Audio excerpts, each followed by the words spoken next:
کہ فیض حمید ملٹری کی تحویل میں ہے، وہ ہمارے سامنے نہیں ہے، لیکن دعویٰ یہ کیا جا رہا ہے کہ ان کا عمران خان کے ساتھ گھٹ چھوٹ تھا۔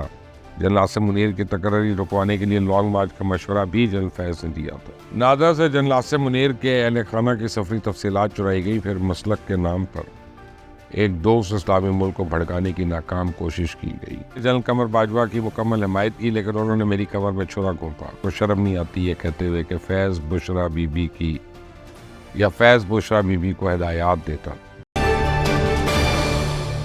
بسم اللہ الرحمن الرحیم، آپ دیکھ رہے ہیں میرا ڈیجیٹل چینل، اس کو سبسکرائب کریے گا، بیل آئیکن کو پریس کریے گا۔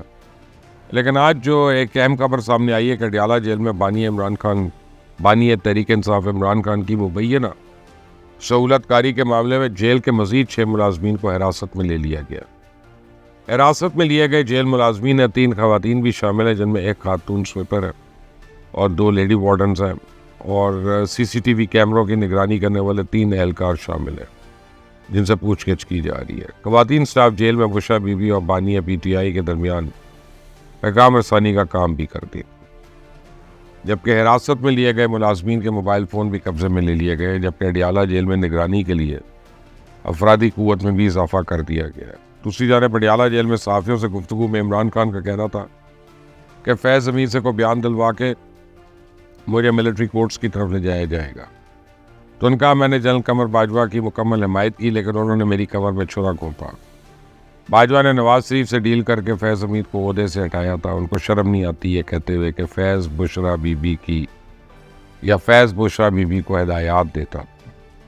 ذرائع کا کہنا تھا کہ فیض حمید کے خلاف اہم چارج یہ ہے کہ ان کی ریٹائرمنٹ دسمبر 2022 میں ہوگی، اس کے بعد متعدد جگہوں پہ اور نمبرز تبدیل کر کے بھی یہ بل واسطہ یا بلا واسطہ ان سے باتیں منسوخ کی جائیں۔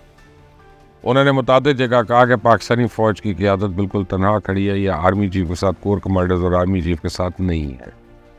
یہ تاثر دینے کی کوشش کی۔ کسی نے یہ بھی کہا کہ حالیہ دنوں میں عمران خان سے بھی ایک ایسا بیان جوڑا جا رہا ہے جو شاید کسی ایک صحافی نے رپورٹ کیا تھا، وہ درست ہے یا نہیں، جس میں کہا جا رہا ہے کہ عمران خان نے کہا کہ کسی طرح پاکستان کے آرمی چیف کو کمزور کیا جائے یا فوج پہ گرفت کمزور کی جائے۔ تو وزیر اعظم یہ کہہ چکے ہیں کہ یہ پاکستانی فوج کے چیف کے خلاف سوچی سمجھی سازش اور بغاوت کی کوشش کی گئی۔ اگر ان تمام کڑیوں کو ملایا جائے تو خبر یہ ہے کہ وہ بھی یہ دعویٰ کر رہے ہیں کہ فیض حمید ملٹری کی تحویل میں ہے، وہ ہمارے سامنے نہیں ہے، لیکن دعویٰ یہ کیا جا رہا ہے کہ ان کا عمران خان کے ساتھ گھٹ چھوٹ تھا۔ یہ تمام تر کام فوج کی انسٹالیشن پہ حملہ کیا گیا، یہ سوچے سمجھے منصوبے کے تحت کیا گیا۔ یہ بہت تگڑی چارج شیٹ نظر آتی ہے۔ جنرل عاصم منیر کی تقرری رکوانے کے لیے لانگ مارچ کا مشورہ بھی جنرل فیض نے دیا تھا۔ پی ٹی آئی کی سوشل میڈیا ٹیم کو بھی یہ ہینڈل کر رہے تھے۔ نادر سے جنرل عاصم منیر کے اہل خانہ کی سفری تفصیلات چرائی گئی، پھر مسلک کے نام پر ایک دوست اسلامی ملک کو بھڑکانے کی ناکام کوشش کی گئی۔ جب سعودی شاہی خاندان کو جنرل عاصم منیر کے عقائد کے بارے میں غلط اطلاعات دی گئی، تاہم اس کے باوجود general Asim Munir army chief تعینات ہو گئے۔ اس وقت جنرل فیض نے ریٹائرمنٹ لے لی، لیکن انہوں نے پی ٹی آئی کی سہولت کاری سے ریٹائرمنٹ نہیں لی۔ یہ انسائڈر تھے، لہذا یہ فوج کے حساس اعصابی نظام سے واقف تھے۔ یہ جانتے تھے فوج کس چیز سے زیادہ متاثر ہوتی ہے، چنانچہ انہوں نے اس حساس اعصابی نظام پر ہی حملے شروع کر دیے۔ اسے کچھ تو یہ بھی کہتے ہیں نا کہ عمران خان تو گھر چلے گئے، لیکن فیض حمید مزید ایکٹیو ہو، کیونکہ کوئی شک نہیں رہ گیا کہ فیض حمید نے بھرپور کوشش کی کہ پی ٹی آئی برسر اقتدار رہے۔ 9 مئی عمران خان کے کہنے پہ ہوا، عمران، فیض اور بشرا نے مل کر ملک کو انتہائی نقصان پہنچایا۔ لیکن اب اہم سوال یہ ہے کہ فوج جس شخص کو 9 مئی کا مرکزی کردار اور منصوبہ ساز سمجھتی ہے، عدالت اس کو کہیں معصوم قرار دے کر اس کے پیروکاروں کو اجازت دے دیتی ہے کہ وہ جائیں اور اسی کردار سے ٹکٹوں کی تقسیم اور انتخابی حکمت عملی پر مشاورت کریں، تو عدلیہ اور فوج کی سوچ کا یہ تضاد تشویشناک منقطع میں داخل ہو رہا ہے۔ اگر فوج کے بقول 9 مئی ناقابل فراموش اور ناقابل معافی ہے، تو بلا تاخیر تمام شواہد کو سننا، بغاوت اور سازش کی جزیات کو سامنے لایا جائے، تاکہ میڈیا، عوام اور عدلیہ تک واضح پیغام دیا جا سکے کہ ان کا سابقہ کن لوگوں سے پڑا ہوا ہے۔ میں نہیں جانتا کہ بانیہ پی ٹی آئی کا معاملہ کس کورٹ میں جائے گا۔ مجھے لگتا ہے کہ عمران خان کو کوئی خوف ہے کسی ایسی چیز یا بات کا جو منظر عام پہ آ گئی تو اس کی سیاست دفن نہ ہو جائے، اس لیے آج کل وہ صرف ہمدردی والا کارڈ کھیل رہا ہے۔ اس سے پہلے عمران خان اور پھر اس کے بہن علیمہ نے الزام عائد کیا کہ عمران خان کو سیاسی منظرنامے سے ختم کرنے کی سازش کی جا رہی ہے۔ علیمہ خان نے چیف جسٹس قاضی فائز صاحب کے حوالے سے بھی خدشات کا اظہار کیا اور الزام عائد کیا کہ جناب جسٹس قاضی فائز صاحب کی مدت ملازمت اور توسیع کی باتیں عمران خان کو سیاسی منظر سے ہٹانے کی سازش کا نتیجہ ہے۔ ان کا کہنا ہے کہ عمران خان نے خود بھی ایک خدشہ ظاہر کیا ہے کہ اگر وہ جسٹس قاضی فائز صاحب کی مدت ملازمت اور توسیع نہ ہوئی تو موجودہ سیاسی حالات تبدیل ہو سکتے ہیں۔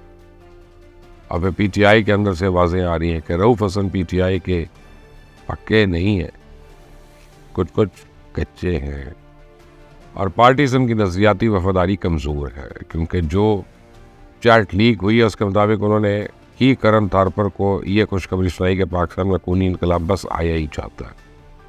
تو رؤف کو کس نے اس خونی انقلاب کے بارے میں انفارمیشن دی تھی؟ جس دن یہ راز کھلا تو سارے کنیکشنز پتہ چل جائیں گے، اس لیے اب پی ٹی آئی کے ایک حلقے نے خود رؤف حسن کے خلاف محاذ بنانا شروع کر دیا ہے، اس سے پہلے کہ پکڑے جائیں اس بندے کو ڈسون کر دیں، جسے فیض حمید کو اب کیا جا رہا ہے۔ جہاں پہلے عمران خان نے ان کو اثاثہ قرار دیا تو اب پاکستان تحریک انصاف کے رہنما شیر افضل مروت نے کہا ہے کہ جنرل باجوہ اور فیض حمید کی جوڑی پی ٹی آئی کے لیے بدنامی کا باعث بنی۔ فیض پہلے جنرل باجوہ کے آدمی تھے اور اس سے زیادہ اپنے لیے کام کر رہے تھے، تو ان کا کہنا ہے کہ عمران خان سے ماضی کی ملاقاتوں سے اخذ کیا کہ قید میں جانے کے بعد انہیں فیض حمید کے کردار پہ شک ہو گیا تھا۔ تو جب سابق صدر عارف علوی سے سوال کیا گیا کہ آپ سپریم کمانڈر تھے، جنرل فیض سے بہت سے الزامات لگے، جس پہ عارف علوی نے کہا کہ بعد میں بہت کچھ ہوتا رہا، میرے نوٹس سے بہت کچھ تھا، جو اب ہوگا وہ اچھا ہوگا۔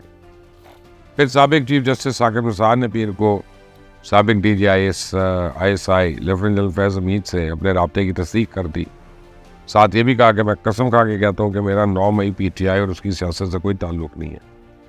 اور کہا جب وہ چیف جسٹس سپریم کورٹ تھے اس وقت جنرل فیض ان کے رجسٹرار سے ملاقات کرتے تھے اور کبھی کبھار صرف میرے لیے دیکھنے کے پیغامات، فار یور آئیز اونلی کے پیغام بھیجتے تھے۔ تو ثاقب نثار نے واضح کیا کہ جنرل فیض نے ان سے کبھی غیر منصفانہ یا غیر قانونی چیز طلب نہیں کی ہے، وہ ہمیشہ میرا احترام کرتے تھے اور مجھ پہ مہربانی کرتے تھے۔ انہوں نے کہا کہ مجھے فکر کرنے کی کوئی ضرورت نہیں، اور بتایا کہ 5 ستمبر کو پاکستان واپس آ رہے ہیں، لیکن ٹاپ سٹی والے معاملے کو لے کر جو اعتراضات ان کی ذات میں اٹھائے جا رہے ہیں وہ کافی سنگین ہیں۔ بہرحال یہ تو آنے والے وقت میں پتہ چل جائے گا کہ کون کس کا ساتھ دیتا رہا، لیکن فی الحال میں آپ کو بتاؤں کہ فیض حمید اور عمران خان دونوں ایک دوسرے کے معاملے میں شک کی مزاج ہوتے جا رہے ہیں۔ عمران کو اب اس پہ اعتبار نہیں ہے اور فیض حمید کو تو صرف اپنے اوپر ہی اعتبار ہے۔ اس چینل کو سبسکرائب کریے گا، بیل آئیکن کو پریس کریے گا۔ انٹل دی نیکسٹ ٹائم، اللہ حافظ۔